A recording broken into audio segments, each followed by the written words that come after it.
नमो वरिहन्ताणं नमो सिद्धाणं नमो आयरीयाणं नमो वज्जायाणं नमो लोय सव्यसाहूनं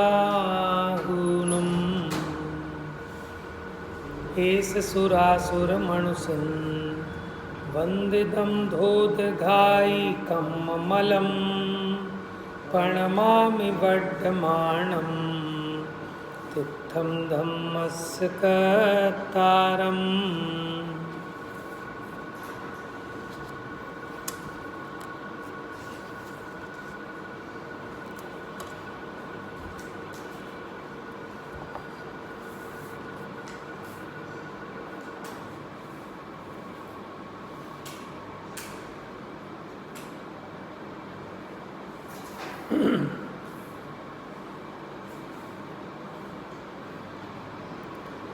तो कल अपनी चर्चा ये चली थी कि जो मुनि बनने का इच्छुक जीव है, श्रावण ने अंगीकार करने के लिए जो इच्छुक हुआ है, वो कैसा विचार करता है, कैसा होता है। तो यहाँ कहा था कि मैं दूसरों का नहीं हूँ और दूसरा मेरा नहीं है, इस लोक में मेरा कुछ भी नहीं है, कुछ भी नहीं है। कि नहीं, वो तो पर की अपेक्षा कह रहे हैं, लेकिन मेरा तो अपना सब कुछ मेरे पास है। तो मेरे स्वरूप जो मेरे पास है, इसके अलावा मुझे किसी पर पदार्थ की आवश्यकता भी नहीं है। अपने में कुछ कमी हो तो पर की आवश्यकता महसूस होती है। तो पर मेरा कुछ है नहीं, मेरा हो सकता नहीं और मुझे ज़रूरत भी नहीं है। आत्मा अनंत काल तक बिना किसी पर द्रव्य के आधार के अपने आत्मा के आधार से सुखी रहे, ऐसी सामर्थ्य है। और रहते हैं ना सिद्ध भगवान। आप कल्पना तो करो बेटा कभी कि सिद्ध भगवान जो है, कभी उन्हें मार्केट घूमने का मन करता है क्या? कभी कुछ खाने का पीने का है? तो कैसे सुखी हैं? कभी सोचा? सिद्ध भगवान को सुखी कहते हैं, लेकिन कहीं घूमना नहीं, फिरना नहीं। और सोचो, लेकिन हम तो उसमें सुख मानते हैं, घूमने फिरने में दुख है। आप कह रहे हो ठीक बात है, लेकिन हम तो दुखी हो जाए तो सोचते हैं घूम फिर आए।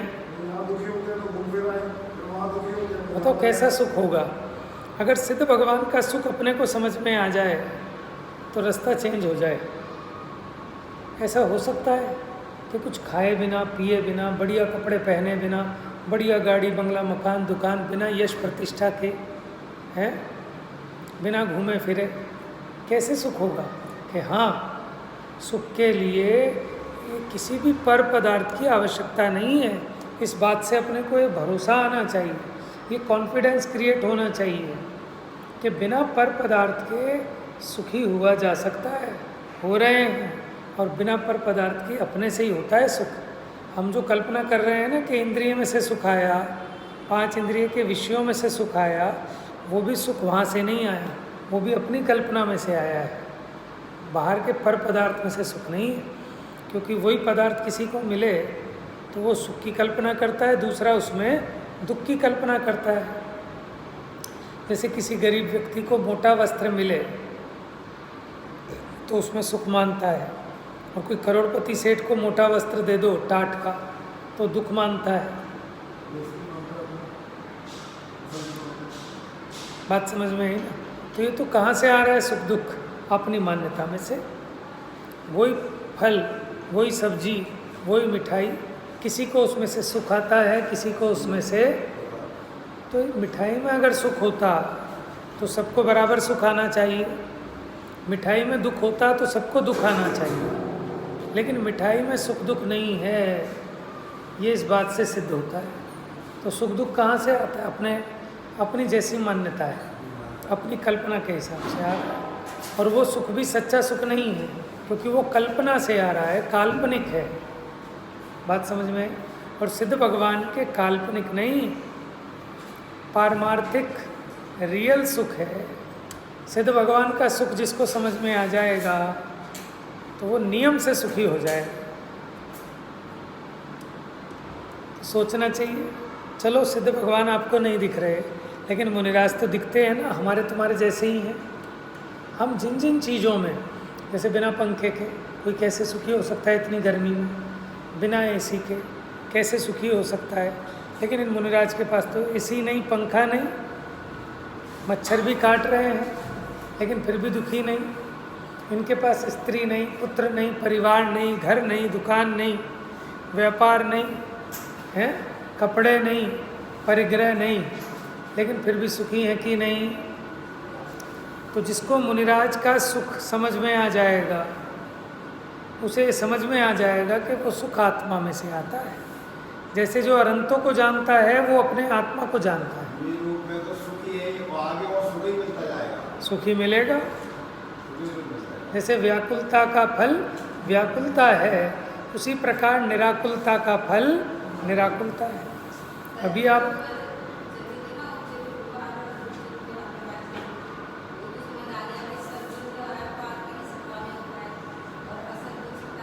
हाँ देखो, उपचरित और अनुपचरित का जो भेद किया, उपचार करना माने देखो आत्मा से तो बाहर है, लेकिन जो नज़दीक का है उसको अनुपचरित कहा, और जो दूर का है उसको उपचरित, क्योंकि वहाँ फॉर्मेलिटी करनी पड़ती है। देखो कोई मेहमान आपके घर आए, उससे तो आप फॉर्मेलिटी करोगे ना, भाई साहब चाय लोगे कि ठंडा लोगे, समझ में आया। लेकिन अपने शरीर के साथ फॉर्मेलिटी करनी पड़ती है कि हाँ जी भाई साहब ठंडा लोगे कि गर्म लोगे, यहीं फॉर्मेलिटी नहीं करनी पड़ती। ठीक है, मानो नेकर बनियान में बैठे हो, कोई व्यक्ति आए तो हम कपड़े ढक लेंगे, ठीक है, लेकिन अपने ही शरीर से तो उस प्रकार की फॉर्मेलिटी नहीं होती। माने अब आप देखो ना कैसे माने दूरी बढ़ती जा रही है, तो जहाँ दूरी बढ़ेगी वहाँ फॉर्मेलिटी आएगी, उपचार आएगा। तो जिनसे दूर का बाहर का संबंध है उसको उपचार कहा। यद्यपि जिसको अनुपचार कहा वो पूरा का पूरा असद्भुत व्यवहार नहीं उपचार कर रहा है, लेकिन उपचार में भी और उपचार कर रहा है। जहाँ देह अपनी नहीं तहाँ ना अपना कोई, कि देह ही अपनी नहीं है, देह को अपना ही कहना उपचार है। और फिर तुम उसमें ये देह के जो संबंधी हैं उनको अपना कह रहे हो, तो वो उपचार में भी उपचार हो गया। यूँ तो असद्भूत ही उपचार है सारा, लेकिन उसमें और उपचार कर दिया तो वो उपचरित असद्भूत।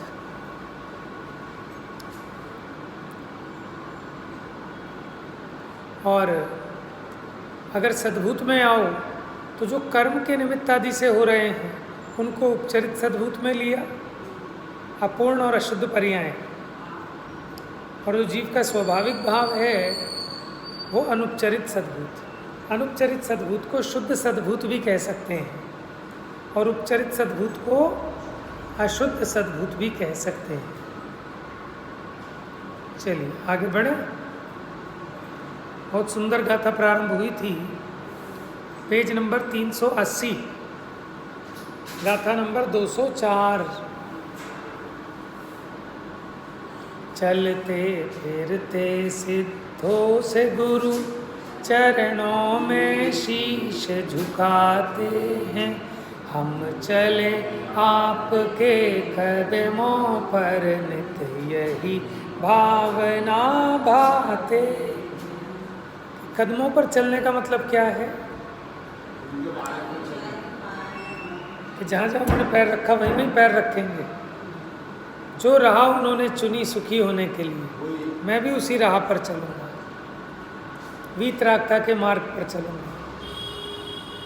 तो ऐसे जिसको मुनिराज सुखी हैं ये समझ में आ जाएगा, है ना, तो उसे आत्मा में सुख है बात समझ में आ जाएगी।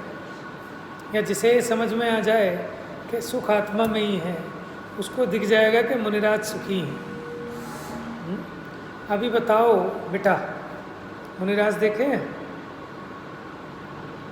पंखा नहीं है उनके पास चलाने के लिए, कपड़े नहीं, मच्छर काटते हैं, ठीक है, बर्तन भी नहीं है।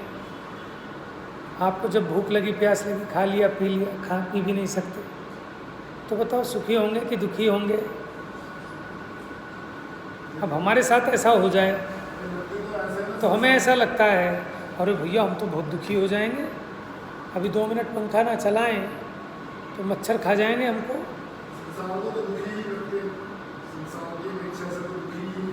समझ में आया? तो ये तो भय है। ये जीव लग रहा है कि सेठ जी आराम से बैठे हैं, लेकिन बहुत भयभीत हैं, बहुत सारे भय मान्यता में पड़े हैं। खाली करके भी भरे हुए बैठे हैं। मतलब हमें खाली अभी आपको लग रहा हो कि सेठ जी आराम से बैठे टीवी देख रहे हैं, लेकिन उस समय भी भयभीत हैं, बहुत सारे भय हैं। क्योंकि जिसने पर पदार्थ में सुख की कल्पना की वो हमेशा भयभीत ही रहेगा, क्योंकि पर पदार्थ का संयोग जब मर्जी छूट जाए। समझ में आया? सेठ जी को सपना आया कि मेरी लक्ष्मी चली गई, डाका पड़ गया। सुबह से उठ के सेठ जी परेशान हैरान हो रहे हैं, ज्योतिषियों के चक्कर काट रहे हैं कि जी कुछ करो उपाय, मुझे सुबह सुबह सपना आ गया तो मेरी सारी संपत्ति नष्ट होने वाली है। तो दुखी हो गए सेठ जी। ठीक है, सपना नहीं आया, जिस समय बैठे हैं कि कहीं कोई गड़बड़ ना हो जाए, हैं, इनकम टैक्स का छापा ना पड़ जाए, कहीं छत ना चूने लगे, कहीं घर में दीमक ना लग जाए, कहीं मोटर खराब ना हो जाए, हैं, निरंतर ऐसी अनंत आकुलताएं लेकर बैठा है। थका पड़ा है बेचारा, अज्ञानी है ना, इसी से तो थकते हैं हम। और काहे की थकान है और भय काहे का है। और जिसको समझ में आ जाए हम ना किसी के कोई ना हमारा, झूठा जग का, झूठा जग का सब व्यवहार। अब विषयों में ना ही रमेंगे, निजानंद पान करें। जिसको ये बात समझ में आ जाए उसे कोई दुखी कर नहीं सकता। वो भयभीत होगा कहाँ कि हमारा है ही नहीं, कि सब लुट जाएगा, लुट जाए, कल जाता हो आज जाए, छेदाए या भेदाए, है, अथवा ले जाए कोई, अथवा कुछ भी होए उसका, कि देह मेरी है ही नहीं, ये संयोग मेरे है ही नहीं। कोई कहे कि साहब आपके लड़के को किडनैप कर लेंगे, कि ले जाओ, क्यों, क्या हुआ भाई साहब, डर क्यों नहीं रहे? भाई साहब ये मेरा लड़का ही नहीं है जिसे किडनैप कर रहे हैं, तो काहे का डर लगेगा? समझ में आया? तो जिसको ये समझ में आ गया कि जब देह अपनी नहीं तो देह से उत्पन्न हुआ पुत्र अपना कैसा, देह को जन्म देने वाले माता पिता अपने कैसे, अब उसे काहे का भय होगा कि मैं अपने आत्म प्रदेशों से बाहर नहीं जाता, मैं अपने परिणाम को ही भोग सकता हूँ, लेकिन पर द्रव्य को तो किंचित मात्र भी नहीं भोग सकता। आपके उपयोग में जो चलता है ना, उसके हिसाब से आप सुखी दुखी होते हैं। बाहर की व्यवस्था कोई आपको सुखी दुखी करने में कारण नहीं है। क्या बात कह रहे हैं? आपका उपयोग जैसा होता है, माने हम कैसे, जैसा हमारा उपयोग। अगर आपका उपयोग बढ़िया है तो सब आपको बढ़िया बढ़िया लगेगा, और आपका उपयोग खराब है, अच्छा कितना ही अच्छा हो तो भी आपको बेकार लगेगा। दूल्हे की शादी है, सब कुछ अच्छा है उसके हिसाब से है, लेकिन उसका उपयोग खराब हो गया किसी बात को लेकर, तो ये सब ठाट बाट बेकार लगेंगे। ये नए कपड़े पहनाए हैं, ये भी चुभेंगे पूरी तरह। और उपयोग बढ़िया है, फटे हाल भी हो तो भी मस्त है।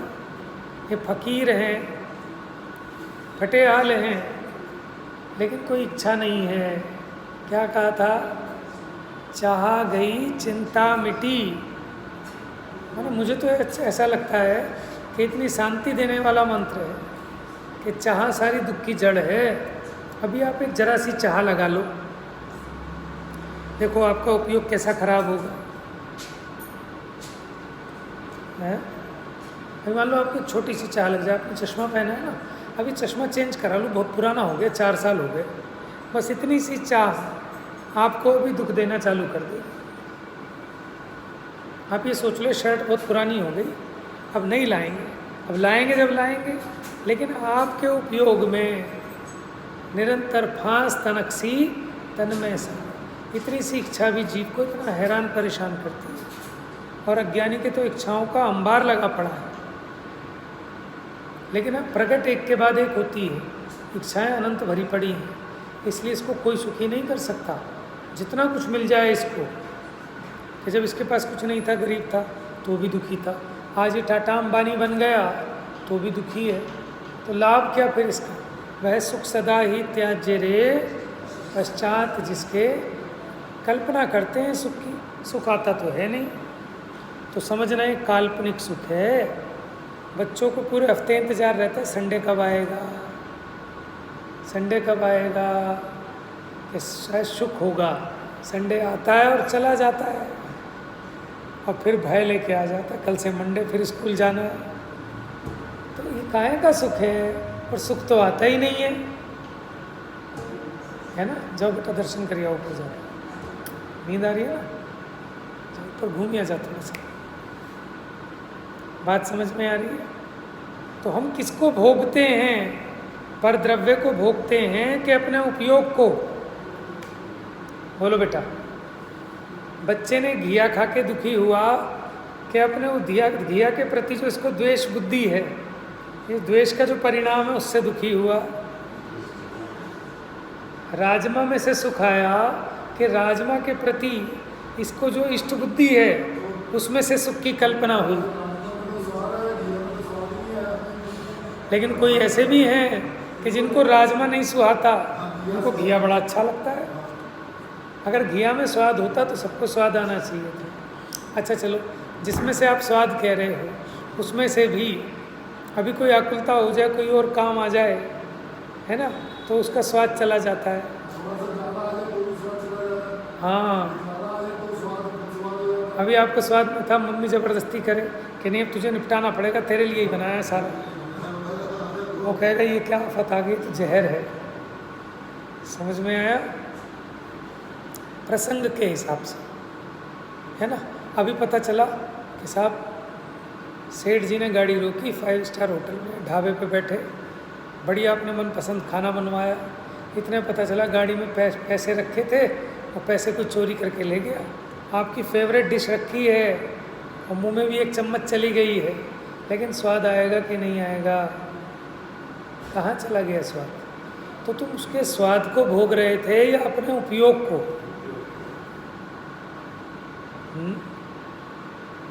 तो सुखी दुखी होना पर द्रव्य के आश्रित है कि अपने आश्रित है। इसीलिए बी पॉजिटिव। आजकल खूब मोटिवेशनल क्लासें चलती हैं कि क्या सोचो, पॉजिटिव सोचो, क्योंकि उसी से दुख मिटेगा। लेकिन एक तो ज़बरदस्ती पॉजिटिव सोचना, और एक आप तत्व ज्ञान के बल पर कि भाई साहब इसने बुरा किया ही नहीं है, कर ही नहीं सकता, इसकी इतनी हिम्मत है कि मेरा कोई कुछ बिगाड़ सके, है। वो भी आत्मा है जैसे मैं आत्मा हूँ, वो भी ज्ञान का ही करता है। वो शरीर की क्रिया का करता नहीं है, वाणी की क्रिया का करता नहीं है। मुझको लगता है मेरा अज्ञान है। और देखो सामने वाला कुछ ना करे, बैठा बैठा अपने मन में कल्पना कर करके फिर वो ऐसा करेगा, फिर मैं ऐसा करूँगा, फिर मैं उसको एक मार दूंगा घूसा। इतनी भयंकर तक कसाई कर लेते, फिर एकदम घंटी बजती है, आपका चांदनी चौक का स्टेशन आ गया है, कृपया बाई और उतरे। तो इसकी नींद खुलती है, मैं तो खाऊँ खाए से अभी जाता है उससे तकादा कर, ला भाई ला मेरा तकादा। वो कहते हैं भाई साहब मैं तो आप ही का इंतज़ार कर रहा था, ये रखे पैसे और थैंक यू, मेरी वजह से आपको परेशानी हुई। हुआ कुछ नहीं, लेकिन ये अपनी कल्पना से सोच सोच कर ट्रेन में रास्ते में कि जाऊंगा, फिर वो बहाना मारेगा, फिर मैं ये कहूँगा, फिर वो कहेगा, फिर मैं उसको आँच धरी दूंगा एक। समझ में आया? ऐसे ही अज्ञानी अपनी कल्पनाओं में सोच सोच के कि उसने ऐसा किया होगा, उसने जानबूझ के ऐसा, माने घर वाले ने टिफ़िन बना के दिया, हमने खाया, हमें नमक तेज़ लगा, तो हम क्या सोचेंगे ये जानबूझ के बदला उतार रही है। वैसे तो कुछ कह नहीं पाई, अब इसने इस तरह परेशान करना चालू कर दिया। अब बताओ, अब दुखी होने के लिए क्या चाहिए? नहीं, उदाहरण तो प्रैक्टिकल होना चाहिए ना। अब इससे बात समझ में आए। अब इतनी देर में फ़ोन आ जाए, इतनी देर में फ़ोन आ जाए, सॉरी आज नमक थोड़ा तेज़ हो गया क्योंकि नमक दूसरा लाए थे अब की बार, हैं तो मुझे अंदाज़ा नहीं था, गलती हो गई।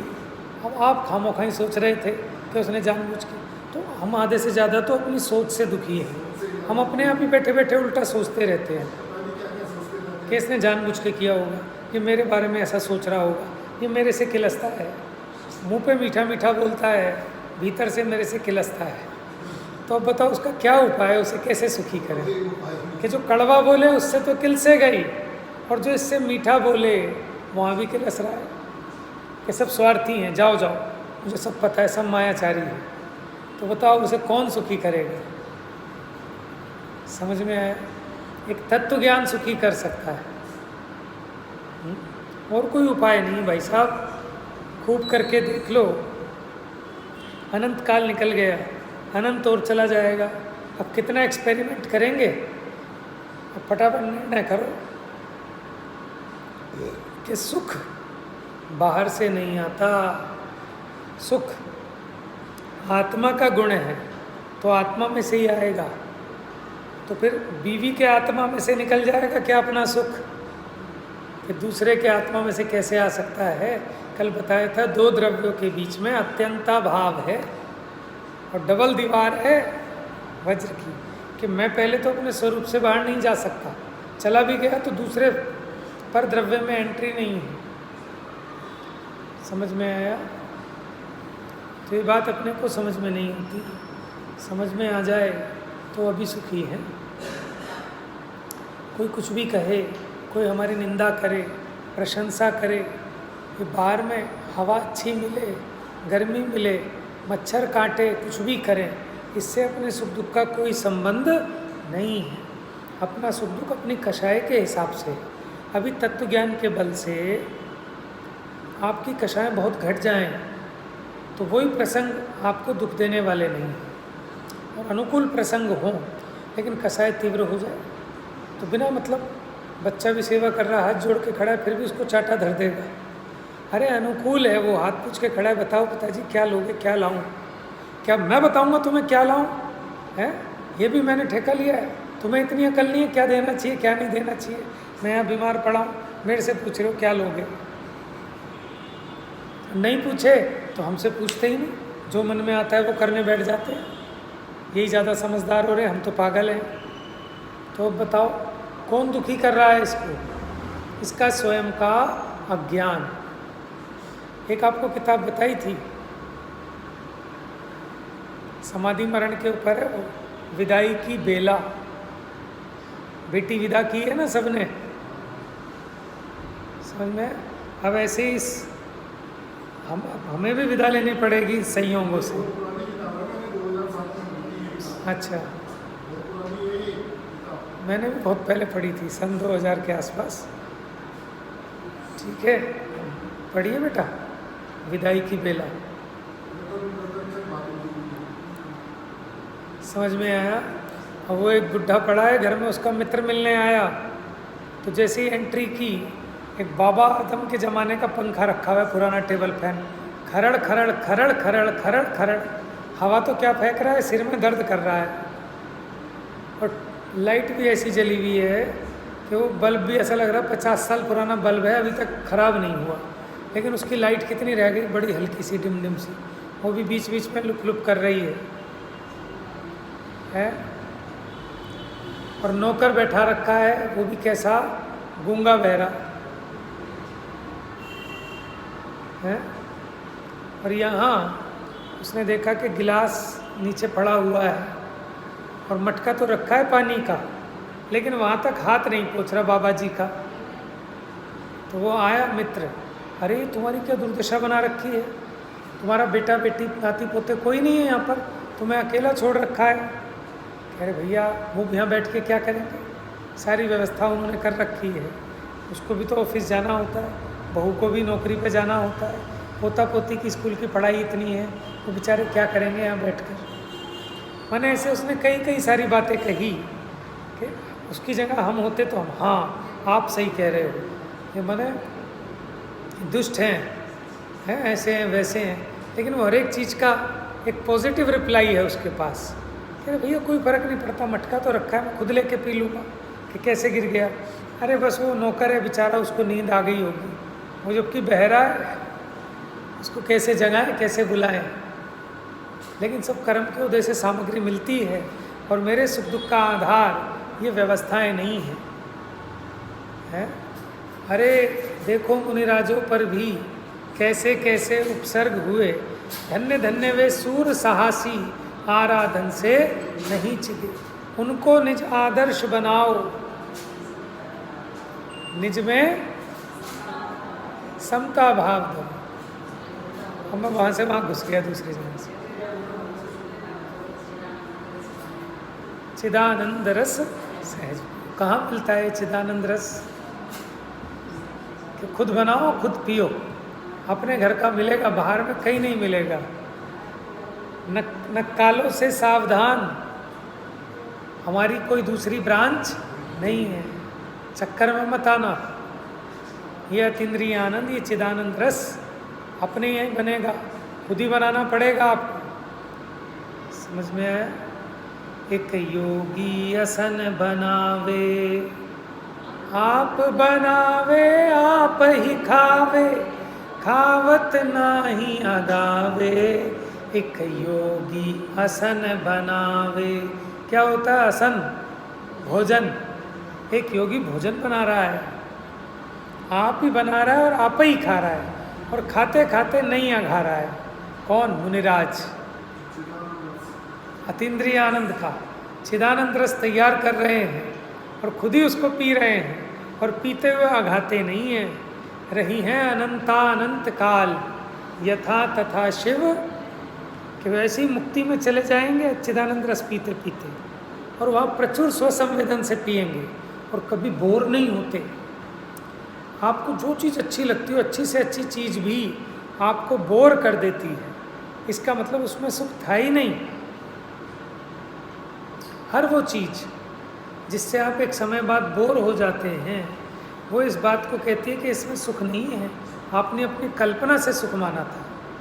देखो, जब किसी का विवाह संबंध निश्चित हुआ तो उसको लगता है कि घर में बहू आएगी, सास को भी क्रेज़ होता है, पति को भी, सबको। लेकिन जब आती है, भले कितनी बढ़िया क्यों ना हो, लेकिन वो क्रेज़, वो नशा धीरे धीरे उतरता जाता है। जैसे वो चुटकुले बनाते हैं ना, कि पहले शादी के पहले साल थी चंद्रमुखी, चंद्र क्या है ना, हाँ, फिर हो गई धीरे धीरे सूरजमुखी, फिर हो गई ज्वालामुखी, कि वो नहीं हो गई, कि उस संबंधी आपका परिणाम बदल गया। बात समझ में आ रही है? परिणाम भी तो चेंज हो जाता है जीव का। देखो, मान लो कई बार ऐसा होता है ना, आप 10 साल पहले एक कुर्ता लाए, लेकिन 10 साल बाद भी वैसा का वैसा ही है, लेकिन आपकी आंखों को चुभने लगता है। वो होता है कि नहीं होता? फेंको इसको, फट ही नहीं रहा, फट ही नहीं रहा। समझ में आया? होता है कि नहीं होता है? जीव बोर हो जाता है और फिर उसकी कमियां निकालने लगता है। ये तो चुभने वाला है, ये तो ऐसा है, इसका तो रंग वैसा है, अब तो बेकार हो गया, फैशन आउट हो गया। कोई ना कोई इसके भीतर में, कि इसको कैसे मैं यहाँ से निकालूं। हाँ, तो क्यों नज़र आ रहे थे गुण? जो नहीं थे वो भी नज़र आ रहे थे, अब जो नहीं है वो भी अवगुण नज़र आने लगते हैं। तो यानी सारा का सारा यहाँ से है, बाहर से कुछ नहीं है। तो जब बाहर से कुछ नहीं है तो मुझे बाहर देखने की ज़रूरत ही नहीं है। ऐसा जानकर मुनिराज अंतर्मुखी हो गए कि जगत में देखने लायक कुछ नहीं है, और यहाँ से कुछ मेरा आना नहीं। हम कहाँ देखते हैं, किसकी राह तकते हैं? कि जहाँ से कुछ पाने की आशा हो। भिखारी का मुंह तकेगा कि सेठ जी का? क्यों? क्योंकि उसे उम्मीद है कि यहाँ से कुछ आ सकता है। उसी प्रकार मुनिराज देख रहे हैं कि बाहर में किसका मुंह तकें? ये सारे बेचारे दुखी हैं, सारे भिखारी। समझ में आया कि सेठ तो एक अनंत परमात्मा है, सिद्ध परमात्मा है। समझ में आया? और वो क्यों सेठ हैं? वो कहाँ से ला रहे हैं वो आनंद? कि भीतर से ला रहे हैं। तो वो जब भीतर से ला सकते हैं तो मैं भी तो भीतर से ला सकता हूँ। एक जगह पढ़ा था वो स्लोगन, ललितपुर के कोई मंदिर में गए थे, वे भीतर गए, तुम भीतर जाओ, तुम भी तर जाओ। क्या कहा? एक तो भीतर, एक भीतर। वे भीतर गए, माने जो भीतर गए, जो अंतर्मुखी हुए, वो संसार से पार उतर गए। तुम भीतर जाओ, तुम भी तर जाओ, तुम भी अपने स्वरूप में लीन हो जाओगे, तुम्हारा भी पार लग जाएगा। देखो ये बात समझ में आती है भैया कि जब अपने आकुलित होते हैं ना, दुखी हैरान परेशान होते हैं, हम भी कभी नौकर को डांटने लगेंगे, कभी बीवी को सुनाने लगेंगे, कभी बच्चों को धमकाने लगेंगे, तो कहेंगे दिमाग खराब हो गया बेटे, पापा के पास मत जाना अभी। होता है कि नहीं होता? नौकर भी कहता है कि मालिक सठिया गए, दिमाग खराब हो गया। तो सही कह रहा है वो। हमें लगना चाहिए कि इनका कोई अपराध नहीं है, कि मेरा दिमाग खराब हुआ है, तो अपने दिमाग को ठीक करो। कैसे ठीक होगा? कि जिनवाणी की शरण में आ जाओ, समझ में, ज्ञानियों की शरण में आ जाओ, तो जो खराब दिमाग है ये ठीक हो जाएगा। दिमाग खराब होना क्या है कि जब ज़्यादा इच्छाएं लग जाएं, किसी को ज़्यादा इच्छाएं हो जाए तो पागल हो जाता है। इन इच्छा नागिन से बचना। इच्छा नागिन जो जो डंके, लहर जहर की आवे। समझ में आ गया कि ज़्यादा दुखी हो रहा है, इसको इच्छा रूपी नागिन डंक मार दिया है, तो ऐसे ऐसे नौटंकी कर रहा है। तो अपने को ये बात तो समझ में आती है ना कि जब हम हैरान परेशान होते हैं किसी दूसरे से नहीं, स्वयं अपने आप से, जब हम अपने आप यहाँ शांत होते हैं तो हमें सब चीज़ें कितनी प्रतिकूल हों, सामने वाला उल्टा भी बोल रहा हो तो भी गुस्सा नहीं आता। और जब अपने अंदर का ही मिजाज खराब हो, उपयोग खराब हो, कितनी अनुकूलता कोई करे, आपके हिसाब से ही करे, तो भी आपको गुस्सा भयंकर आता है। समझ में आए? इसलिए पर द्रव्य का दोष नहीं देखो। कम से कम ये बात तो समझ में आनी चाहिए, तब तो ये बात समझ में आ जाएगी कि मुझे सुखी होने के लिए किसी को सुधारने की ज़रूरत नहीं है, पर मुखापेक्षी होने की आवश्यकता नहीं है। अपने में काम करना है, मुझे कहीं किसी बाहर में काम नहीं करना। मेरा ऑफिस, मैंने सब कुछ मेरा यहीं है, तो मुझे यहीं करना है अपने में ही। ठीक है? तो बहुत सुंदर चर्चा है। पढ़ते हैं गाथा 204 नंबर। ना हम होमि परे सिम, न मे परे नत्ति मज्जमिह किंची, इदिनिच्छिदो जिदिंदो, जादो जद जाद रूप धरो, ना हम भवामि परेशान, न मे परे नास्ति ममेह किंचित, इति निश्चितो जितेन्द्रिय, जातो यथा जात रूप धरः। कल बताया था इंद्रियों को जीतने का। क्या है इंद्रियों को जीतना? क्या अब इनके बस में नहीं आना, इन इंद्रियों की गुलामी नहीं बजाना, ये इंद्रियां मुझे सुखी कर देंगी, ऐसी कल्पनाएं मत करना। इसका नाम है इंद्रियों को जीत लेना। पहले इसके बिना नहीं चलता था, इसी के पीछे लगा रहता था। अब इसको समझ में आ गया कि इन इंद्रियां ये मेरे ज्ञान का कारण नहीं है, ये इंद्रियां मेरे सुख का भी कारण नहीं है। तो इसने इंद्रियों की तरफ से मुंह मोड़ लिया। समझ में आया? तो ये इंद्रियों को जीतना होगा। तो कौन होते हैं जितेंद्रिय? जो ऐसा जान लेते हैं कि मेरा कोई नहीं है और मैं किसी का नहीं हूँ। अब वो जितेंद्रिय हो जाते हैं, और जितेंद्रिय हो जाते हैं तो यथा जात रूप धर। अब ये यथा जात रूप धर दो प्रकार का बताया था, अंतरंग से और बहिरंग से। बहिरंग से जैसे जन्मा हुआ बालक, उस पर कोई वस्त्र नहीं होते, आभूषण नहीं होते, इसी प्रकार वस्त्र आभूषण से रहित जैसा है वैसा देह, ठीक है, बिना आभूषण के, बिना वस्त्रों के। बाहर में हो गए यथा जात रूप मुनिपना, और भीतर में जैसा आत्मा का स्वभाव है, क्षमा, मार्दव, आर्जव, सत्य, सोच आदि, इस रूप परिणमित हो जाना, सुख रूप परिणमित हो जाना, ये यथाजात रूप है। आइए टीका पढ़ लेते हैं थोड़ी सी, 5 मिनट पढ़ें।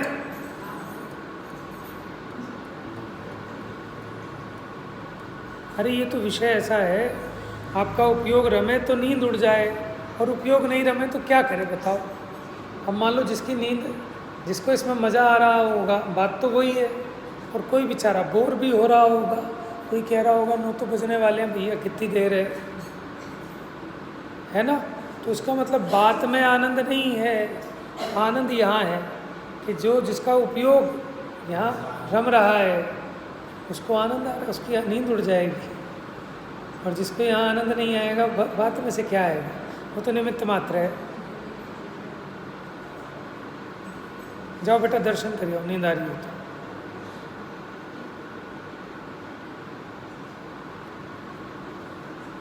देखो ये जीव जागा तो है ही नहीं आज तक, सोया है अनादि का। अब तो जगाने के लिए जिनवाणी बज रही है, समझ में आया।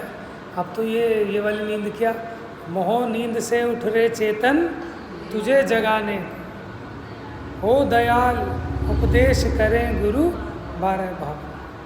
कि बेचारे बहुत दया करके उपदेश कर रहे हैं गुरु।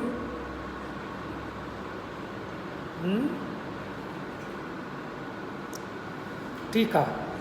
और तत्पश्चात श्रामण्यार्थी यथा जात रूप धर होता है, वह इस प्रकार। देखो कैसे होता है यथा जात रूप धर, अंतरंग में जानता है कि मैं किसी का नहीं, कोई मेरा नहीं, तो ऐसा ही स्वरूप है। प्रथम तो मैं किंचित मात्र भी पर का नहीं, इस पर चर्चा हो गई थी, पर भी किंचित मात्र मेरे नहीं है, क्योंकि समस्त द्रव्य तत्वतः पर के साथ समस्त संबंध रहित है। इसलिए इस षड द्रव्यात्मक लोक में आत्मा से अन्य कुछ भी तेरा मेरा नहीं है, वो मेरा आत्मा वो मेरे पास है। इस प्रकार निश्चित मति वाला, ऐसा जिसकी बुद्धि में पक्का निर्णय हो गया, समझ में आ गई जिसको ये बात, और पर द्रव्यों के साथ स्वस्वामी संबंध का,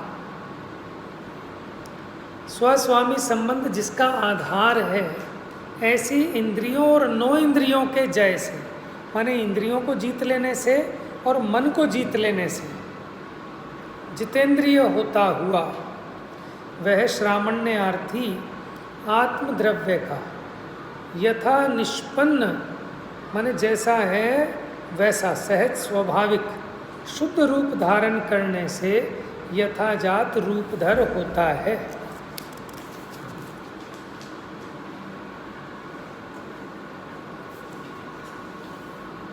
यथाजात रूपधर। अब बताओ मुझे, कोई इंद्रियों को जीतने कैसे जीतना, अन्य मति पता है कैसे जीतते, कि कानों में उंगली डाल लो, ये इसका नाम कर्ण इंद्रियों को जीतना नहीं है। कील ठोक लो इसमें, नाक को बंद कर लो, रुई लगा लो, घ्राण इंद्रिय को जीत लिया, कि इसका नाम यथार्थ में जीतना नहीं है।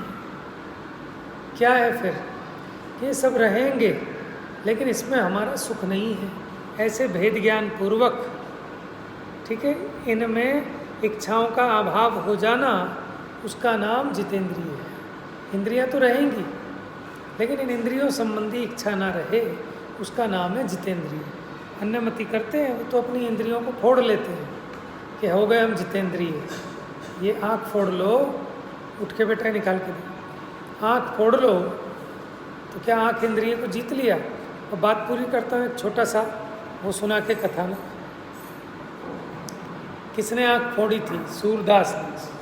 कथानक है, सच है झूठ है वो मैटर नहीं करता, बात ये है कि उससे क्या बात समझानी है। एक बार क्या हुआ, सूरदास बड़े मतलब आध्यात्मिक पद लिखते थे, तो वो क्या करते थे कि उन्होंने इतनी चौपाइयाँ आदि लिखी है ना, वो जब भी भगवान की भक्ति करते थे तो नई रचना करते थे, पुरानी बासी चावल नहीं,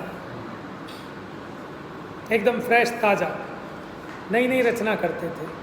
तो एक बार मंदिर में बैठे भक्ति कर रहे थे तो सुंदर रूपवान 2 युवतियाँ आई, उनको देख के उनके मन में विकार उत्पन्न हुआ।